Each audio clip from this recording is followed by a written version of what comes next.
अगर आपके कोई सवाल होंगे तो उनका स्वागत रहेगा।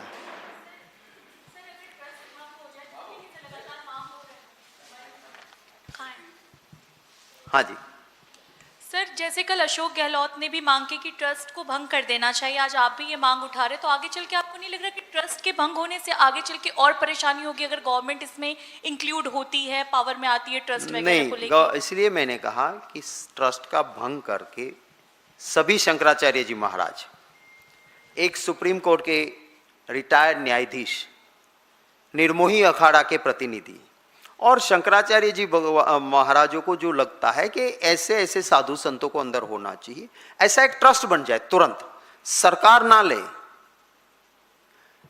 अगर ये हिंदुओं की आस्था है तो सरकार को क्या शंकराचार्य जीओ के भाई भरोसा नहीं है?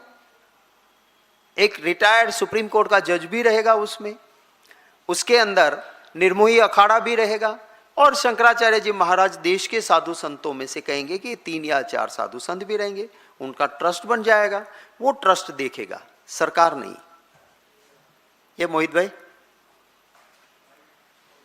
जी, मेरा सवाल ये है कि योगी आदित्यनाथ जो उत्तर प्रदेश के मुख्यमंत्री हैं, उनका भी ताज़ा बयान आया है। उन्होंने ये कहा है कि राम भक्तों पर गोली चलाने वाले और राम के अस्तित्व को नकारने वाले जो हैं वो लोग ना बताएं कि राम भक्ति क्या होती है। और उन्होंने आगे ये कहा है कि वक्त में जब लूट होती है तो ये लोग चुप रहते हैं, राम को बदनाम ना करें।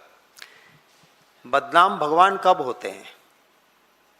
जब आप चोरी करते हो तब। चोर को चोर कहने पे भगवान बदनाम नहीं होते हैं। आपने भगवान का माल चोरी कर लिया और हम कहते हैं, मैंने कहा ना मैं हिंदू हूं, आए कोई भी भाजपा वाला, मैं जो शास्त्र को जानता हूं उसके साथ चर्चा करूंगा, ये सब फर्जी हिंदू है, सच्चे हिंदू नहीं है। हम कांग्रेस में सच्चे हिंदू है, सही तरह के हिंदू है और हमें अधिकार है कि मेरे देवी देवता का कहीं पर भी अपमान होगा, चोरी होगी, तो हमें भाजपा के सर्टिफिकेट की जरूरत नहीं है। हम मुद्दा भी उठाएंगे, हम लड़ेंगे भी। और मेरे भगवान श्री राम इतने कमजोर नहीं है कि उनकी चोरी करने वाले को बेनकाब करने पे आस्था भगवान पे टूट जाएगी। कैसी बात करते हैं? कोई योगी ये नहीं कह सकता है, सिर्फ भोगी ये कह सकता है। Sir, Champat Rai also responded to this and said that he will give all response after the SIT report will, released. And also it is not only limited to the Ayodhya donation row, also the Badrinath case has also come out. How do you see that? Look, it means that Champat Rai has full confidence in Prime Minister that SIT which is investigating will spare him.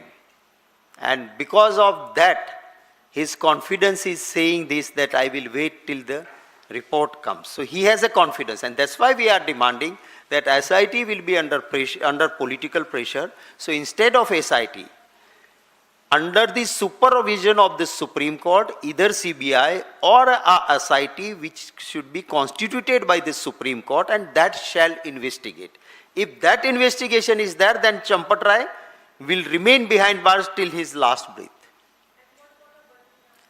Look, everywhere there are temples or religious places. हमारे वहाँ कहा जाता है कि अगर आपने कहीं पाप भी किया है तो धर्म स्थान में जाओ, प्रायश्चित करो, तो आपका पाप कम या माफ हो सकता है। पर अगर धर्म स्थान में आप पाप करोगे तो इसका प्रायश्चित कहीं पर भी नहीं है। तो अगर कहीं पर भी, चाहे हिंदू, चाहे मुस्लिम, चाहे क्रिश्चियन, चाहे सिख, चाहे ईसाई, कहीं पर भी धर्म स्थान में गड़बड़ी हो रही है तो इसे कतई माफ नहीं है। और किसी भी जगह धर्म स्थान के अंदर गलत हो रहा है तो उसके खिलाफ आवाज उठाने से उस रिलीजियन की बदनामी नहीं होती है, उस भगवान या देवी देवता की आस्था में ओट नहीं आती है, पर इससे और शुद्धि होती है, इससे आस्था और बढ़ती है। हमारे वहाँ तो हिंदू धर्म में कहा जाता है कि मन चंगा कथरोट में गंगा। अगर मेरा मन पवित्र है तो मुझे मेरी कथरोट के अंदर भी माँ गंगा मिलती है। मेरा धर्म, हिंदू धर्म इतना बढ़िया है कि एक गरीब को भी कहता है कि तेरे पास कुछ व्यवस्था नहीं, कोई बात नहीं, तेरी आस्था बलवान है, तेरी कथरोट में भी माँ गंगा है। तो ऐसी अगर कोई बात करता है तो वो उसके अंदर बैठा चोर बोल रहा है, ये कांग्रेस वालों को क्या अधिकार है, क्योंकि उसके अंदर चोर है। ये कांग्रेस उठाएगी तो राम का अपमान, हिंदू धर्म का अपमान हो जाएगा। अरे भाई, मेरा धर्म तो इतना महान है, ये सनातन है, मन हर वक्त रहने वाला है। तो ये कहने वाले लोग अंदर चोर है, इसलिए ऐसी बात कर रहे हैं। यस भाई।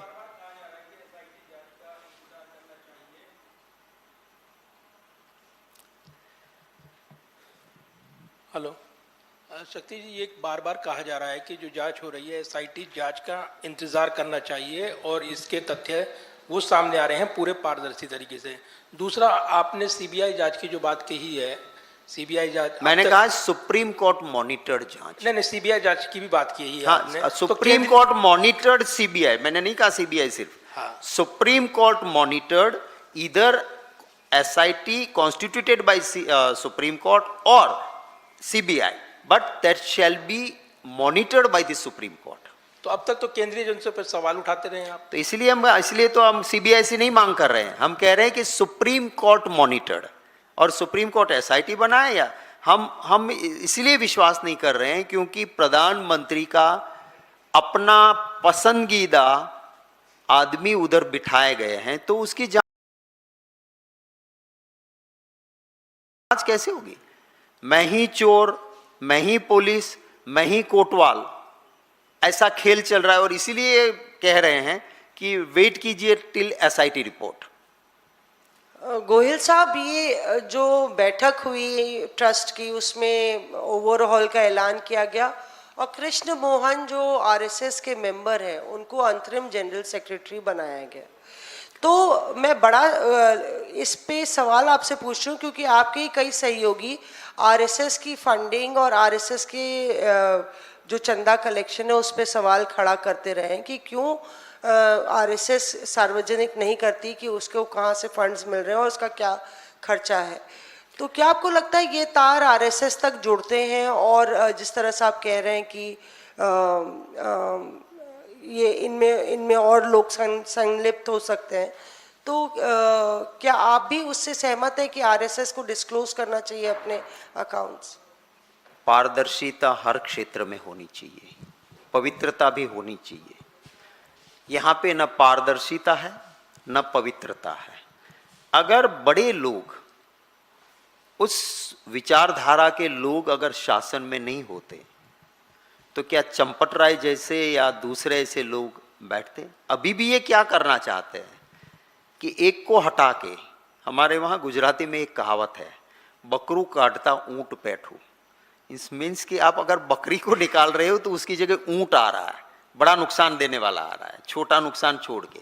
अब ऐसे लोगों को ये लगा रहे हैं कि कुछ लोगों के नाम भी आए हैं जो एक कंपनी में फ्रॉड करके बहुत पैसे जिसने हत्या लिए थे, अब आप उसको ट्रस्ट में लगा रहे हो। इसका मतलब क्या है? इसका मतलब साफ है कि तुम चोरी करो, तुम्हारा घर भी भरो और मेरी विचारधारा का घर भी भरो। अगर आपने कुछ गलत नहीं किया, आपका सही रास्ते से धन आ रहा है तो तुरंत सार्वजनिक कर दो। उसमें प्रॉब्लम क्या हो सकती है? अगर मैंने कोई चोरी नहीं की है, मेरी कोई गलती नहीं है, तो मेरे सोर्स ऑफ इनकम, मेरे वहां आने वाले हर पैसे का जनता के सामने मैं खुला अपना अकाउंट रख दूं, अपना हिसाब किताब रख दूं, तो दिक्कत क्या हो सकती है? पर यही दिखाता है कि इनके दिखाने के चाल चलन और चरित्र ये भाजपा के हैं। ये यहाँ पे ये आपको साफ दिखेगा। तो दूसरों की बात करने से पहले वो खुद में देखे, तो यही हालत है।